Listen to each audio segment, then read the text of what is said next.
Bonjour à tous et à toutes, j'espère que vous vous portez bien. Je m'appelle Adil Abdourazik, je suis à votre service. Aujourd'hui, nous allons travailler sur le sujet de l'accord des adjectifs de couleur en français.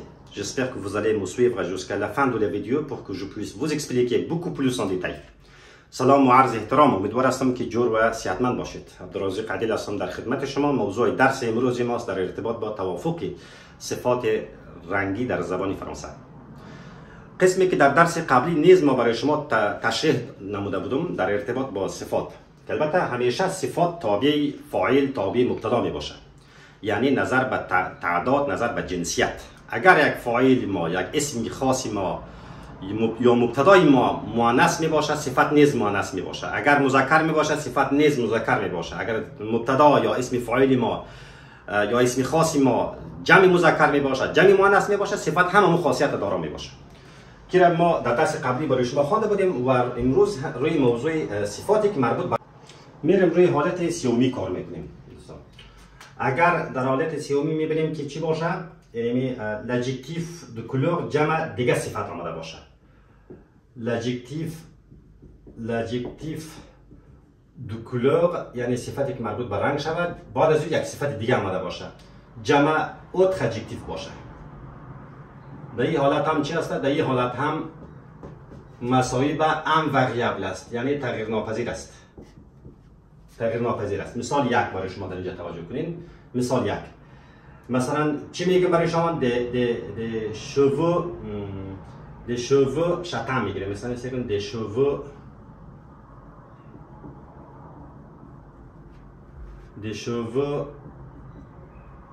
cheveux châtain foncé. یعنی د cheveux châtain foncé موهای قهوه‌ای تیره باشه. موی چی باشه؟ موهای چی باشه؟ موی قهوه‌ای تیره باشه. د cheveux châtain foncé. شما می‌بینید که یعنی شاتن رنگ قهوه‌ای است. فونسه و معنای چی است؟ تیره، کدر. و هم رنگ موی قهوه‌ای است. یک اینی صفت است، در حقیقت جمع دیگه صفت است. در این حالت هم چی است؟ شما توجه بکنید تغییر ناپذیر است. یعنی چرا تغییر ناپذیر؟ شما می‌بینید که شوو چی است؟ یک اسمی هست، جمع است در حقیقت. اما شاتن چی است؟ مفرد است، مذکر است. یا چی است؟ مفرد است. اینی نمیتونیم که ما اینجا اس اضافه کنیم یا اینجا هم یک اس اضافه کنیم. به دلیل از این نمیتونیم که نظر بین چی است؟ همین قاعده که برای شما گفتم، یعنی اگر هرگاه ما میبینیم که یک صفتی که مربوط به رنگ شود، جمع دیگه صفت بیاد، این دیگه صفت است و این صفت مربوط به رنگ شده، این حالت چی میباشه؟ باز ام وریابل میباشه، یعنی تغییر ناپذیر است، ما تغییر نمیدیم. حالت دیگر در نظر میگیریم. des yeux vert clair میگیریم، دو میگیریم des yeux vert clair، یا بینش le trait d'oignon میگذاریم یا فاصله میگذاریم مثل زیوری. des yeux vert clair، چشمهای سبز روشن. شما توجه بکنید این قسمت یک صفت شد و این هم دیگه صفت شد، پس دو صفت به هم آمد. در این حالت هم ما نظر، یعنی صفات ما نظر به اسم ما تغییر نمیخورد. یعنی چی است اینجا؟ چی است؟ ام وریابل است، یا ام وریابل است. ما اس اضافه نمیتونیم به دلیل اینکه اسم ما جمع است. مثلا حالت مثال سیومی رو در نظر بگیریم. ما شما میگیریم که des nappes jaune pâle، سیوم des nappes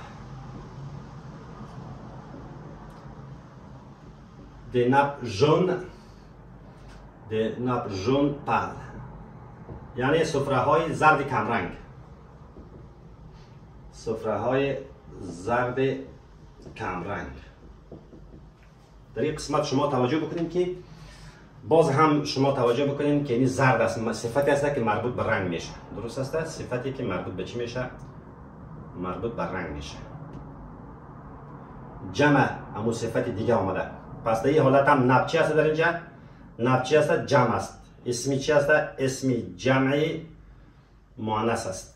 پس بناهن ما نمیتونیم که اینها را هم شکل جمع تغییر بدیم. به دلیل از تغییر دادن نمیتونیم که نظر به این قانونی که برای شما گفتم فرمول گفتم. l'adjectif de couleur plus autre adjectif بیاد، در این حالت باز هم در اینجا چی است؟ در اینجا اینمی هر دو صفت ما که در اینجا توجه بکنین، هر دو صفت ما در اینجا چی است؟ ام وریبل است، یعنی تغییر ناپذیر است.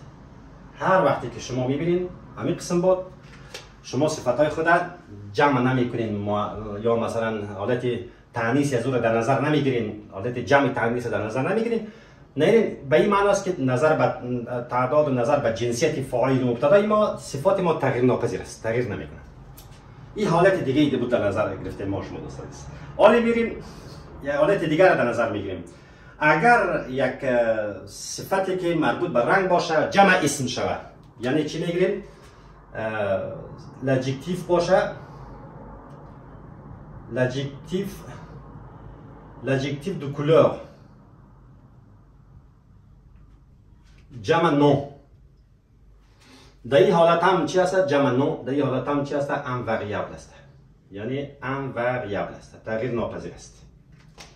چه رقم تغییر ناپذیر است؟ مثال اول برای شما میگیم. مثلا میگیریم که مثال اول میگیریم des chapeaux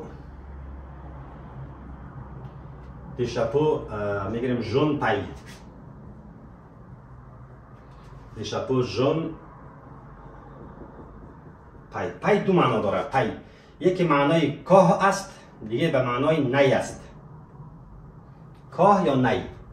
میتونیم کلاه زرد نی بگم، کلاه زرد نی. در اینجا توجه بکنیم که در این قسمت که جان صفت چی است در قد اینجا مربوط به چی میشه؟ ادجکتیو دو کلور میشه، یعنی صفت مربوط به چی میشه؟ مربوط به رنگ میشه. و در اینجا پای چی است؟ نو است، اسم کاه یا نی که از نی ساخته شده باشه کلاه. در اینجا چی است؟ این نو است، نو. پس در این حالت هم شما توجه بکنید صفتی که ما بعدی از اسم ما به کار رفته ام وریبل است. در اینجا هم چی میگیریم؟ اینجا ام وریبل است. ام وریبل به معنای تغییر ناپذیر است. تغییر ناپذیر به این معنا که در اینجا میبینید که شاپو یعنی کلاه چی است؟ اسمی هست، اسمی جمع است. در حقیقت جمع چی است؟ جمع مذکر است. اما یا با جمع مذکر میبودی یا هم جمع مذکر میدی، اما تغییر ناپذیر است. بدلیل دلیلی که هر وقتی که بعد از اسم ما چی باشه؟ بعد از صفتی که مربوط به رنگ شود جمع اسم بیاد، در این حالت ام وریبل است. این یکی از دیگه فرمول است که در وقتی لختوگراف در وقت نوشتاری اینا ضرور است که ما را باید بدانیم. در مثال دوم هم توجه بکنیم که مثلا میگیم که des rubans roses bonbons یا مثلا میگیم des cheveux noirs d'Auger. مثلا مثال دو des cheveux میگیم des cheveux noirs d'Auger، des cheveux noirs de یعنی موی چی است در قد؟ موی مشکی، مویی که شما توجه بکنید در اینجا یعنی موی مشکی معنا میده در حقیقت. در اینجا هم که شما توجه بکنید همون چیز است که نظر به یعنی اسم ما در اینجا چی است؟ صفت آمده که مربوط به رنگ شده، صفتی که مربوط به رنگ شده و این هم چی است؟ اسم است. پس بینان اینم چی میگیریم؟ مساوی به ام وریبل میگیریم، یعنی تغییر ناپذیر است دوستان. نظر به اسم یعنی نظر به اسم ما شما اینا تغییر ناپذیر است. یه هم نظر به اسم چی است؟ تغییر ناپذیر است. یه حالت دیگه بود در نظر گرفتیم. در حالت دیگه هم حالت چهارمی بگم یا پنجمی بگم ایران در نظر میگیریم. لطفاً تا آخر ویدیو ما را همراهی بکنید. همراه ضمیر اشاره‌ای. ضمیر اشاره‌ای ما سو داشتیم یا ضمیر خنثی برای شما بگم که ضمیر خنثی. ضمیر خنثی سو بود که ارگاه بعد از این ما حالت فعلی صرف فعلی ادخی در نظر بگیریم، پس این حذف میشه. مثلا چطور میشه؟ سه این است. پس در این حالت هم هر صفت را که شما به کار میبرین ام وریبل است. یعنی شما توجه بکنید که حالت جمع تانیث نداره. مثلا حالت جمع و تانیث نداره، یعنی که اگر ما برای شما بگم که یک مثال میتونم که بگم که c'est gentil، شما توجه بکنید c'est gentil. شما توجه بکنید همیشه حالت چی است؟ صفت ما مفرد مذکر میگیره. مفرد چی را میگیره؟ مذکر میگیره. هرگاه بعد از این ضمیر خنثی ما هر صفتی به کار بره چی میشه؟ حالت صفت مذکر اختیار میکنه. حالت صفت مذکر مثلا سه دلیسیو میگیریم. سعی کنید شما توجه بکنید، سه دلیسیو. این صفت چی است؟ مذکر است. البته مفرد چی میکنه؟ اختیار میکنه.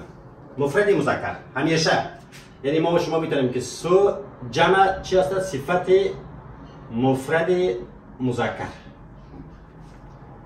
این رو بگم که مسائل چی میشه؟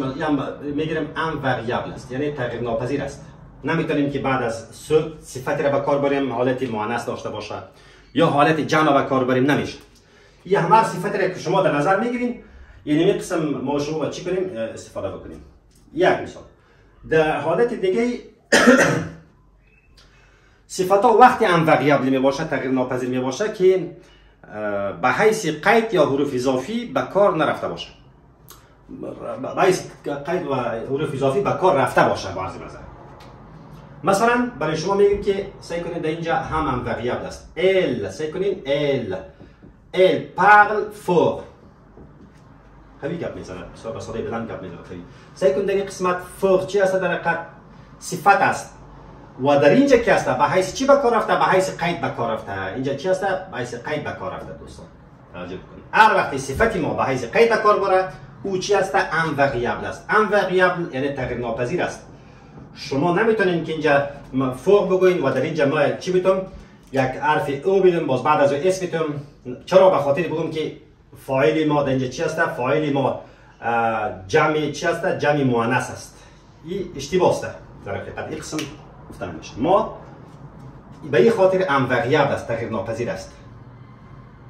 چرا تغییر ناپذیر است؟ به خاطر که هر صفتی که به حیث قید به کار بره یا به حیث حرف اضافی به کار بره، وقت تغییر. مثلا میگم سعی کنیم این اگر بگم ال شانت، سعی کنیم جمع میگیریم ال شانت جوست.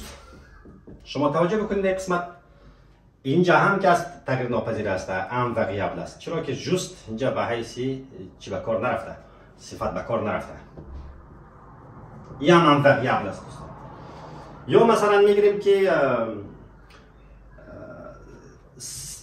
که سپم، سعی کنیم سپم کوت شهر. چی معنی میتونه؟ این سپ ها چی است؟ قیمت است، یعنی قیمت تمام میشه. در این قسمت هم شما میبینید که شهر در اینجا به حیث قید به کار رفته، نه به حیث صفت. درست است که شهر به معنای قیمت است، قیمت به حیث صفت به کار رفته. هر وقت صفات رو میبینیم که به حیث قید به کار بره، در اون حالت ام وریابل میباشه. ام وریابل است، یعنی تغییر ناپذیر است. ما نمیتونیم که صفت خود نظر به این اسم پوم یا سپ های خود تغییر بدیم اینجا، چون که اس گرفتم ما اینجا اس بدیم. این حالت درست نیست. این به این خاطر ام وریابل است. همین حالتی که میگیره به این حالت باقی میمونه. این حالت دیگه برای شما تشریح کردم. حالا میریم یک صفت دیگه که به نام ف، او را تشریح میکنیم، باز بعد ان شاء الله درس خاتمه میدیم. ف البته ف دو معنا داره. هر وقتی که ف شما توجه بکنید، ما داریم یکی ف که جمعش میشه به ایکس میه که به معنای آتش است، و یک دیگه داریم ایف، همون حالت مفرد بودنش یک چیز است، اما در حالت جمعش به اس جمع میشه.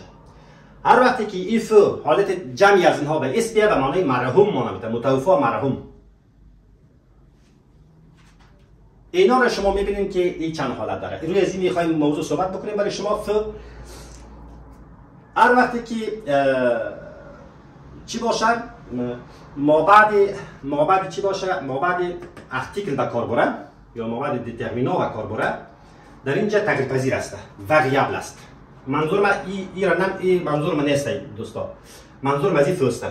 مثلا میگیم لف، شما مثال اگر شما توجه بکنید میفهمید. لف غن یعنی ملکه مرحوم. شما در اینجا توجه بکنید که اینجا ملکه چی است؟ اسمی است، مؤنث است. مؤنث است و اینجا هم باید مؤنث باشه. پس این رو به رنگ چی می‌نویسیم اینجا؟ به رنگ سرخ می‌نویسیم تفکیک شود. بنان چون ملکه مؤنث بود یا مؤنث شد. هر وقتی که فرمولش چی باشه، مابعدی چی باشه، یعنی بعد یا دیترمینا باشه در اینجا، مابعد دیترمینا یا مابعد دیترمینا یا میتونیم ارتیکل بگویم جمع ف مثلا جمع نو بیه. در این حالت چی هست؟ در این حالتش میگیریم وریابل است دوستا، تغییر پذیر است. ولی در کدام حالت تغییر ناپذیر است برام برای شما میگم. شما توجه بکنید که اینجا یه ارتیکل است و یه ف در بین ارتیکل قرار گرفته، بعد از مابعد چی قرار گرفته؟ مابعد ارتیکل قرار گرفته. در اینجا تغییر پذیر است، چیزی که اسمی باشه یا میشه. لف میتونیم لف غن مرحوم، مثلا ملکه چی بگیم؟ ملکه مرحوم بگیم. و دیگه مثلا مف arrière grand نشون میکنیم. مف سعی کنید در بین دیترمینو قرار بگیره. میگیریم مف arrière grand. ما البته گفته بودیم که صفت گران قبلا تشریح کرده بودیم که هم وریابل است وقتی قبل از مادر به کار میره و درس قبلی بود. در اینجا هم شما میبینید که در اینجا بعد چی دیترمینا به کار رفته و در اینجا هم اس گرفته. میفو اغیر به حساب چی هست؟ پدرکلانه های مرحوم، اجداد مرحوم، پدرکلانه های مرحوم مانمیده. در اینجا چی هست؟ مرحوم مانمیده. در اینجا هم تغییر پذیر است. چرا؟ به خاطری که اینا چی هست؟ اینا جمع بودن. اسمی چی بودن؟ اسمی جمع بودن، مذکر بودن. به این دلیل هم جمع مذکر آمده. اگر جمع مؤنث باشه، مثلا اگر بگم که سعی کنین دوستا اینطور بگم مف سعی کنین این حالت فعلا مؤنثش نوشته میکنم، پس آن با رنگ قلم سرخ تغییر میتونم. میگیریم مف، اگه اینطوری بگیریم مف تانت. پس در اینجا فور چه قسم تغییر میتونم؟ اینجا یک حاله به خاطر خاله یا عمه است تانت. پس در این قسمت شما توجه بکنید، یک او میتونیم به خاطر کی مؤنث است، یک دیگه میتونیم به خاطر کی جمع است. پس این با نظر به چی شد تغییر کرد. یعنی خاله های مرحوم من، مثلا عمه های مرحوم من به این حالت. شما اینجا معنای چی هست؟ فو معنای مرحوم است. آن چی وقت ان وریابل می باشه دوستان؟ ان وریابل یعنی تغییر ناپذیر است. تغییر ناپذیر هر وقتی که چی باشه؟ امی امرای دیترمینا به کار نروه. یعنی ما باشیم که بگم براتون بگم که ما قبل دیترمینا به کار بره. چی بگم؟ اگر اینجا بگم براتون که در صورت تقریب اندرکرد است که ما قبل انمی ارتیکل یا مثلا دیترمینا به کار بره. در اون حالت برای شما اینجا چی میکنم؟ ما قبلش البته گفتیم به کار بره دوستان. اینه ما قبلش مثلا چی میگیم؟ ف لیپوز دو مر نشته میکنیم. سعی کنین ف اینجا تغییر ناپذیر است. همیشه حالت چی را به کار میگیره؟ اختیار میکنم مفرد مذکر است. سعی کنین اینجا نشته میکنم ام وریابل. یعنی تغییر ناپذیر است. کدام حالت اختیار میکنه؟ همیشه حالتی مفرد مذکر انتخاب میکنه برای خود. مثلا سعی کنین ف مثلا مرحوم خانم مرحوم شهردار ف لیپوز ف لیپوز دو مر. سعی کنید ف لیپوز دو مر یعنی چه معنی؟ خانم مرحوم شهردار. اینجا آتش مانا نمیده. اینجا چی هست؟ ما گفتیم که ما قبل ارتیکل، یعنی ارتیکل ماست. در حقیقت فو ما قبلش به کار رفته. یعنی ف بگیریم اینطور فرمول جور کنیم جمع ارتیکل به کار بره یا دیترمینا. در اون حالت چی هست؟ ان وریابل است دوستا. ان وریابل است. باز مثال های بیشتر برای شما میتونیم بگیم. ف c'est grand parent. سعی کنید اینطور بگیریم ف این دیترمینا به کار میبریم. چی هست؟ دیترمینا است در حقیقت. ف c'est grand parent. چی معنا میده؟ یعنی امو پدرکلان های مرحوم، پدرکلانه های مرحومیشان، پدرکلانه های مرحومی از اون نفر. در اینجا فو چی هست؟ ان وریابل است. شما سعی کنید توجه بکنید گران چی هست؟ گران پران جمع است دیگه. در حقیقت چی هست؟ اسمی جمع است، مذکر است. باید فو همینجا یک اسم بگیره، اسم نمیگیره. به دلیل ریزی چی هست که ما قبل چی به کار رفته؟ ما قبل دیترمینا به کار رفته. یعنی ف جمع دیترمیناست. به اون دلیل اینجا چی هست دوستان؟ به این دلیل ان وریابل است، تغییر ناپذیر است. فو در اینجا چی هست؟ تغییر ناپذیر به دلیل ازی است که ما قبل دیترمینا یا ارتیکل به کار بره. اینجا اس حالت اس اختیار نمیکنه. هر کسی که را یک اسم تا اشتباه است. به دلیل از اینکه چرا ما قبل ارتیکل یا دترمینا به کار رفته و امثال از اینها شما میتونید مثال های متعدد را در اینجا ذکر کنید. فو مسیو نشته میکنیم که فو سکنیم فو مسیو دوپون، مرحوم آقای دوپون.